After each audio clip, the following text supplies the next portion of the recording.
이번 시간에는 보안을 위협하는 구체적인 형태에 대해서 같이 한번 살펴보도록 하겠습니다. 자, 첫 번째 거 웜이요. 웜이라는 거는 뭐냐면은 네트워크를 통해서 연속적으로 자기 자신을 계속해서 복제를 하는 거예요. 그래서 자기 자신이 계속 복사하고 계속 돌아다니면서 시스템의 부하를 높여요. 그래서 결국에는 시스템을, 컴퓨터를 다운시키는 그런 바이러스를 보고 우리는 웜이라고 합니다. 웜 바이러스라고 그렇게 부르기도 해요. 가장 대표적인 게 이제 분산 서비스 거부 공격. 얘가 한글로 이렇게 얘기하면 잘 모르는데 얘가 뭘 얘기하냐면은 디도스라는 거 얘기하는 거예요. 우리 예전에 뉴스 같은 데서도 디도스 공격 당했다라고 해서 많이 나왔었습니다. 자, 디도스라는 게 뭘 얘기하냐면은 여러 대의 장비를 이용해서 한 곳의 서버에다가 집중적으로 계속 보내요. 보내서 다운시키는 거예요, 서버를. 그 다음에 이제 버퍼 오버플로우 공격이라는 게 있습니다. 얘는 뭐냐면은 버퍼라는 게 임시 기억 장소, 기억 장소거든요. 이 기억 장소보다 큰 데이터를 계속해서 보내는 거예요. 그래서 결국에는 시스템 또 다운시키는 그런 바이러스입니다. 그 다음에 이제 슬래머라는 게 있습니다. 슬래머라는 것도 비슷해요. SQL 서버에다가 패킷을 계속해서 반복적으로 전송을 합니다. 전송을 해서 그 서버를 다운시켜서 인터넷을 아예 사용할 수 없게 그렇게 만드는 바이러스가 우리 슬래머예요. 그래서 이런 것들이 전부 다 웜 바이러스의 종류에 해당하더라. 자, 이 웜은 가장 중요한 말이 얘예요. 자기 자신을 복제할 수 있다. 복제하는 능력을 가지고 있다. 자, 요거요.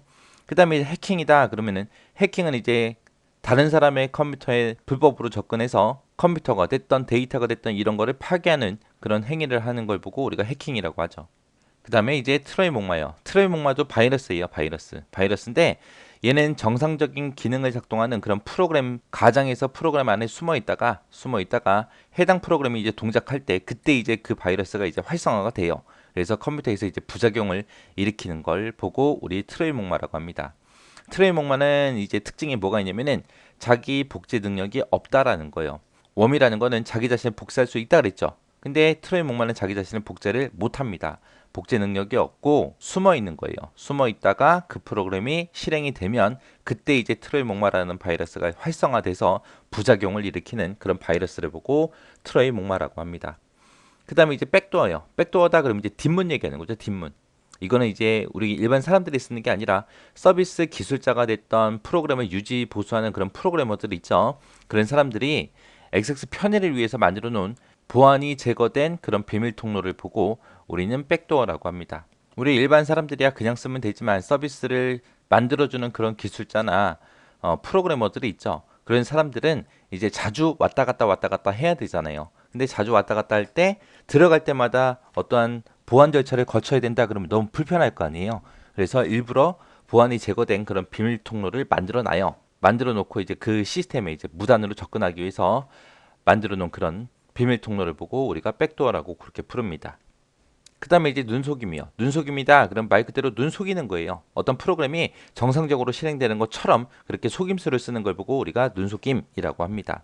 자, 스니핑이다 라고 하게 되면 스니핑은 냄새를 맡다, 코를 킁킁거리다 이런 뜻을 가지고 있어요. 그래서 네트워크 주변에 지나다니는 패킷을 엿보는 거예요. 패킷을 엿봐서 거기서 이제 계정하고 패스워드를 알아내는 그런 행위를 보고 우리가 스니핑이라고 합니다. 그 다음에 이제 스포핑이요. 스포핑이다 그러면 스포핑은 아까 첫 번째 여기서 했던 눈속임 있죠? 이 눈속임에서 이제 파생된 거예요. 검증된 사람이 이제 네트워크를 통해서 데이터를 보낸 것처럼 데이터를 변조해서 이제 접속을 시도하는 그런 침입 형태를 보고 우리가 스포핑이라고 그래요. 그래서 다른 사람이 내 컴퓨터에 시스템에 이제 침입을 할 때 침입자 정보를 이제 속이는 거예요. 속여서 역추적을 어렵게 만드는 그런 방법을 보고 우리가 스포핑이라고 합니다. 이제 IP를 속인다거나 ARP를 속인다거나 이메일을 속인다거나 DNS를 속인다거나 이런 여러 가지 스포핑이 있습니다. 그 다음에 이제 피싱이요. 피싱이다 그러면 이제 얘는 개인정보 요거랑 이제 낚시 요 두 가지를 이제 합쳐놓은 그런 합성어를 보고 우리가 피싱이라고 해요. 해서 이제 유명한 기업이나 금융기관 같은 데 있죠. 그런 거를 서칭한 가짜 웹사이트를 만들어요. 만들어서 그걸 이제 이메일 같은 것들로 이제 전송을 시킵니다. 그리고 전화를 해요. 전화를 해서 지금 당신 통장으로 이제 불법으로 거래된 내역이 있다라고 속여요. 그래서 이제 그 가짜 웹사이트에 접속을 하게 만듭니다.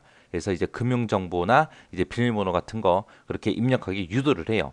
유도를 해서 예금을 인출한다거나 아니면 다른 범죄에 이용하는 그런 행위를 보고 우리가 피싱이라고 해요. 그래서 우리가 피싱 같은 걸 당하면 엄청나게 억울하겠죠. 그래서 이제 뭐 이메일상으로 이제 날라온 그런 사이트들 있죠. 그런 데는 되도록이면 접속 안 하는 게 좋고, 가급적이면은 이제 그냥 우리가 네이버가 됐든 구글이 됐든 다음이 됐든 그런 사이트에 접속해서 내가 찾아 들어가는 게 가장 좋습니다. 그래서 이메일을 통해서 뭔가 날라왔다, 그럼 들어가지 마세요. 들어가지 말고 되도록이면 직접 검색해서 그렇게 찾아가서 뭔가를 일 처리하는 게 좋습니다.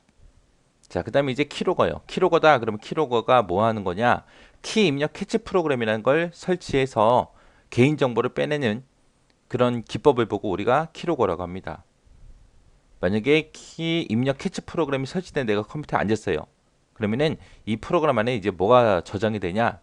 내가 언제 컴퓨터를 켰는지, 언제 컴퓨터를 껐는지, 몇 시 몇 분에 어떤 프로그램을 사용했고, 또 키보드에서 어떤 거를 입력했는지, 그리고 인터넷상에 들어가서 내가 어떤 거를 검색을 했고, 어떤 사이트에 접속했고, 그리고 아이디 비밀번호는 어떤 거를 입력했는지, 그런 것들이 전부 다 이 프로그램 안에 다 기록이 남아요. 그래서 아이디가 됐던 암호가 됐던 이런 개인 정보를 전부 다 빼내는 그런 기법을 보고 키로거라고 합니다. 공공의 장소에서는 되도록이면 은행 거래 같은 것들은 최대한 안 하는 게 제일 좋은 거죠. 그 다음에 이제 피기배킹이요. 내가 PC방에 가서 이제 컴퓨터를 사용해요. 그러다가 이제 컴퓨터를 종료하지 않고 만약에 내가 그 자리를 떠났어요. 떠났을 때 다른 사람이, 비인가된 사용자가, 다른 사람이 그 자리에 앉아서 계속 그 컴퓨터 작업을 통해서 내가 종료하지 않은 그런 프로그램들이나 사이트들 있죠. 그런 곳에 이제 불법적으로 접근해서 개인정보를 유출하거나 하는 그런 행위를 보고 우리가 피기배킹이라고 그렇게 부릅니다. 자, 분산 서비스 거부 공격이요. 얘는 디도스라고 앞에서 잠깐 얘기했었죠. 얘는 여러 대의 장비를 이용해서 대량의 데이터를 특정 서버한테 집중적으로 계속해서 전송을 해요. 그래서 그 서버를 다운시키는 그런 공격을 보고 우리가 디도스라고 그렇게 부릅니다. 그 다음에 이제 드로퍼라는 프로그램이요. 드로퍼는 사용자가 모르는 사이에 이제 바이러스가 됐든 트로이 목마가 됐든 이런 프로그램을 내 컴퓨터에다 설치하는 그런 프로그램을 보고 드로퍼라고 하고요. 그 다음에 스파이웨어다라고 하게 되면 스파이웨어는 사용자 동의 없이 사용자 정보를 수집하는 그런 프로그램들을 보고 우리가 스파이웨어라고 해요. 그 다음에 혹스라는 프로그램이요. 혹스라는 거는 실제로는 악성 코드가 아니에요. 실제로는 악성 코드가 아닌데 겉으로는 악성 코드인 것처럼 그렇게 가장해서 행동하는 프로그램들을 우리가 혹스라고 합니다. 그래서 가끔가다 인터넷상에서 뭔가 프로그램 같은 것들 다운받아서 이제 우리가 설치를 했을 때 이제 바이러스 검사하는 프로그램이죠. 그 프로그램이 이제 알려줍니다. 바이러스가 있다, 악성 코드가 있다. 그런 식으로 알려줄 때가 있어요. 그래서 실제로 확인해 보면 그거는 그냥 일반 프로그램이에요. 악성 코드가 아니라. 이렇게 해서 이제 보안을 위협하는 구체적인 형태에 대해서 알아봤는데 무조건 시험에 나온다고 생각하세요. 그리고 뭐가 뭔지 구분할 수 있을 정도로 여러분들이 정리하고 지나가시면 됩니다.